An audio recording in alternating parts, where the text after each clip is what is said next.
Hi there. So I found myself having lots of conversations with mums about colic, as I probably do every day.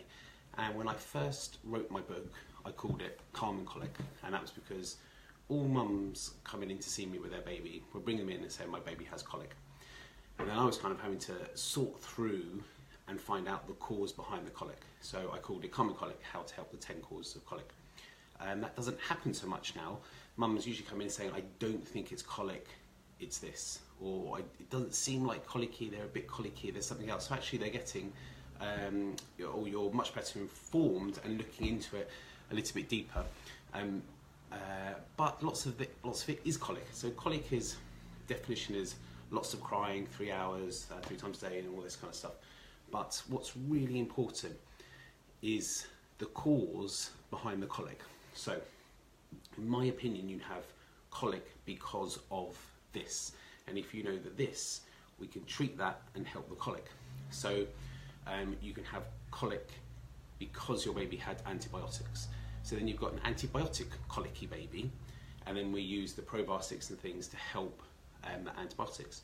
You could have a colicky baby because they're not getting on with formula milk, and they might have to change the formula milk around. You could have a colicky baby because of maybe something you're eating and you're breastfeeding. And I have seen some incredibly colicky babies with this, so I just know that I have to look at what the mum's eating to help the baby. But you could have what you think is a colicky baby because they've had a traumatic birth, so they've had forceps or von-2s. Now, they may not actually be colicky, they just might be crying and upset from the delivery. So in my book I talk about 10 causes. I think there's probably even more, and I start to see patterns in the babies coming in, and then I research behind that and see if it adds up, and then I start thinking of ways to help those babies.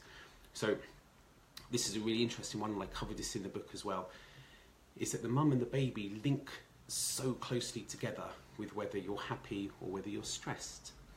And it's known that the mum's stress levels pass to the baby. So even if you're bottle feeding and if you're breastfeeding, the baby still sinks. It's also known that those, the hormones that sink, this cortisol and adrenaline things, they can cause the baby's tummy to change the bacteria content, which gives colic. Now, there isn't research that takes a stressed mummy and has a look at colic, but by looking at all these different bits of research, I can kind of put that together. So there's definitely research that shows that a mum's stress level goes into her breast milk and goes to her baby. There's research that shows that the mum's stress level passes on to the baby even if she's not breastfeeding, if she's formula feeding. It all exists, everything matches up. And now I'm looking into times of days where the stress levels are highest, and actually it shows that the mums and the baby syncs best with their stress hormones in the evening, when the babies seem to cry the worst, the witching hour in the evening. So I'm looking at all these bits of research, and then kind of finding the patterns and putting them together.